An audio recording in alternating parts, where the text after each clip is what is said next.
জাল টানলেই উঠে আসছে ঝাঁকে ঝাঁকে ইলিশ। এক ট্রলারেই মিলেছে ১৯৫ মণ, যা এবারের মৌসুমে এখন পর্যন্ত সবচেয়ে বড় চালান। গভীর সমুদ্রে শিকার করা ইলিশগুলো বিক্রিও হয়েছে চড়া দামে। এ নিয়ে চাঞ্চল্য তৈরি হয়েছে কলাপাড়া উপজেলার আলীপুর মৎস্য বন্দরে। কুয়াকাটা সংলগ্ন গভীর সমুদ্র থেকে বৃহস্পতিবার রাতে ইলিশ বোঝাই একটি ট্রলার আলীপুর মৎস্য বন্দরে নোঙর করে।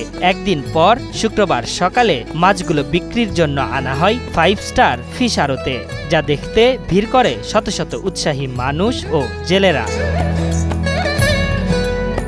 বিসমিল্লা এক ট্রলারে জেলেদের জালে ১৯৫ মণ ইলিশ ধরা পড়ে, যা শুক্রবার দুপুরে বন্দরে নিয়ে আসা হয়। পরে 5 স্টার ফিশ আড়তে মাছগুলো বিক্রি হয় ৪০,১৪,০০০ টাকায়।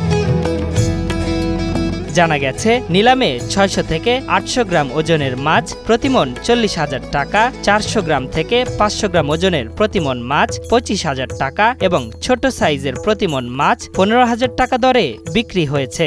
এছাড়া সামুদ্রিক মাছ বিক্রি হয়েছে ৫৪,০০০ টাকা মণ দরে। নিষেধাজ্ঞা ও অন্যান্য সরকারি বিধিনিষেধ মেনে মাছ শিকার করায় সাফল্য পেয়েছেন জেলেরা। পাশাপাশি জাটকা ও ইলিশ নিধন না করায় এবার বেশি পরিমাণে মাছ ধরা পড়ছে বলে জানান কলাপাড়া উপজেলার এই মৎস্য কর্মকর্তা। ইলিশ ৬৫ দিনের ক্ষেত্রে ইলিশও যেরকম আমাদের উপকার দিচ্ছে উৎপাদনের ক্ষেত্রে, মা ইলিশের অবরোধ আমাদের কলাপাড়ার উপজেলার সর্বস্তরের জেলেরা সঠিকভাবে মান্য করার কারণে আমরা কিন্তু ইলিশ উৎপাদনেও কলাপাড়া অনেকাংশে এগিয়ে আছে। কিছু কিছু ক্ষেত্রে পরিমাণও সাইজও মাছের অনেক ক্ষেত্রে বাড়ছে, ইলিশের কথা তো বলতেই হয়। এবার শীত শুরু হওয়ার পর ইলিশ মাছের আমদানি অনেকটা কমে গেছে।